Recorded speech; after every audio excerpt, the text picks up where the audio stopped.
Hello student. आज मैं बताने जा रहा हूँ हाइट एंड डिस्टेंस। एक्चुअली में जानना ये है कि इसको एग्ज़ाम में यूज कैसे करना है, वो मैं बताने जा रहा हूँ। जैसा कि हमने यहाँ पे लिखा 30 डिग्री, 60 डिग्री और 45 डिग्री।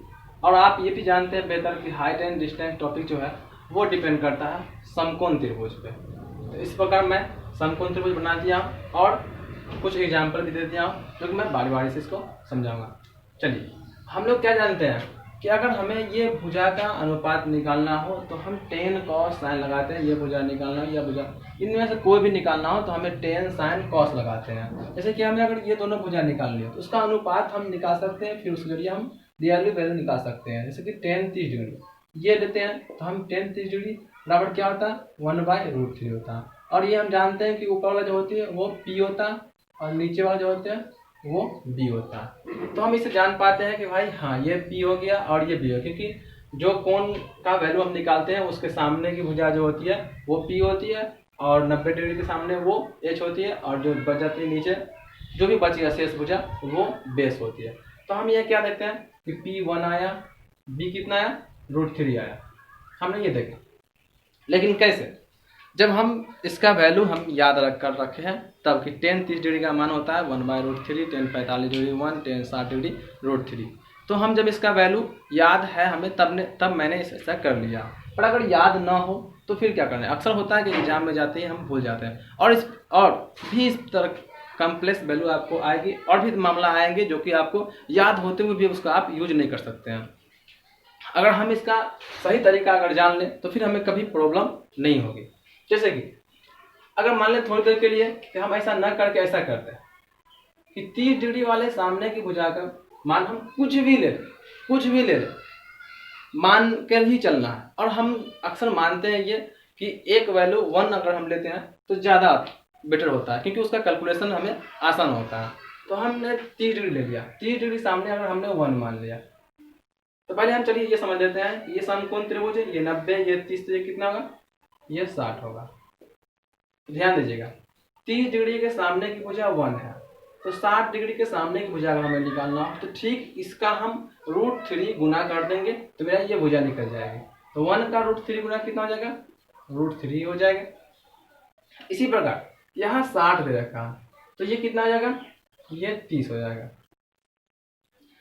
तो हम 30 डिग्री के सामने फिर 1 मान लेते हैं और 60 डिग्री के सामने √3, इसका 1 का √3 गुना √3 होगा।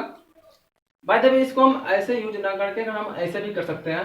हमें मान हो कि हम 30 का ना मानकर हम 60 का माने तो भी कोई दिक्कत नहीं है, हम 60 का मान लेते हैं। थोड़ी देर के लिए समझ लीजिए, इसको हम मिटा देते हैं और 60 का मान लेते हैं। हम 60 के सामने की मुझे हम 1 मान लेते हैं, तो फिर 30 के सामने क्या होगा?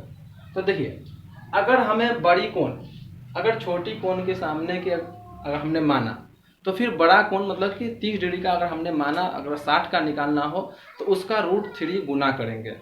लेकिन अगर हमने 60 का माना, 60 डिग्री के सामने की भुजा को वैल्यू को माना अगर हमने, तो फिर 30 डिग्री के सामने की भुजा निकालनी हो तो 1/√3 करेंगे, मतलब उसको हम √3 से भागा देंगे, ना कि गुना करेंगे। 60 वाले के लिए गुना करेंगे, 30 वाले के लिए हम भागा देंगे। जैसे कि हमने यहाँ पे देख लीजिए एग्जाम्पल तौर पर 60 वाले के सामने 1 माना तो 30 वाले के सामने क्या होगा, तो 1/√3, मतलब कि √3 से हम भागा देंगे जो वैल्यू होगा उसका, ना कि कुछ और का। इसी तरह 45 से 45 में आसान होती है। अगर ये कोण 45 है तो ये भी 45 होगा। तो 45 के सामने हमने 1 ले लिया तो ये 45 के सामने भी क्या हो जाएगा, 1 हो जाएगा, क्योंकि हम जानते हैं कि जो कोण मतलब कि अगर कोण अगर बराबर हो तो उनके सामने की भुजा भी बराबर होती है। चलिए, अब हमने कुछ एग्जाम्पल भी दे रखा है जिसके जरिए हम समझते हैं। अगर ये 30 डिग्री दे रखी है, 30 डिग्री के सामने भुजा दे रखी है, कितना दे रखी है, 10 सेंटीमीटर दे रखी है, तो फिर ये कितना हो जाएगा, ये 60 हो जाएगा। तो 60 डिग्री के सामने की भुजा क्या होगी, तो ठीक जो वैल्यू दे रखा हो हमने माना या फिर जो वैल्यू दे रखा हो उसका √3 गुना, तो 60 के सामने क्या होगा, 10√3 हो जाएगा। इसी प्रकार यहाँ देखते हैं, इस बार क्या दे रखा, देखिए 60 के सामने दे रखा है तो फिर 30 के सामने निकालना है तो क्या होगा, हमने पहले ही आपको बता चुका है कि 60 अगर छोटा वाला मतलब कि 30 के सामने की भुजा दे रखी हो और 60 के सामने की भुजा निकालना हो तो उसका √3 गुना करते हैं। लेकिन अगर 60 के सामने की भुजा दे रखी हो और 30 के सामने की भुजा निकालनी हो तो उसका √3 से हम भागा देते हैं। तो जो वैल्यू दे रखा है उसका 60 के सामने कितना है, 10√3 रखा है, तो 30 का निकालना है तो क्या करेंगे, भागा देंगे। तो 10 रूट अगर हमें EF निकालना हो तो क्या करेंगे, जो वैल्यू दे रखा है उसका √3 से हम भागा देंगे। तो क्या हो गया, EF बराबर 10 सेंटीमीटर हो गया। चलिए अब इसको देखते हैं 45 वाला में। अगर ये 45 है तो ये भी 45 होगा। अब 45 का तो बिल्कुल आसान है। 45 का 50 अगर दे रखा है तो ये 45 से कितना हो जाएगा, तो ये भी 45 का 50 ही हो जाएगा।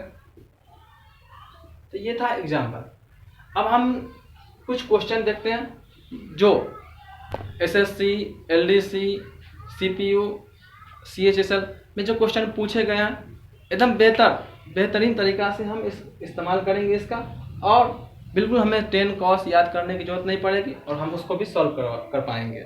चलिए ठीक है, तो इसको जो है आप स्क्रीनशॉट कर लीजिए, फिर मैं क्वेश्चन बताता हूँ।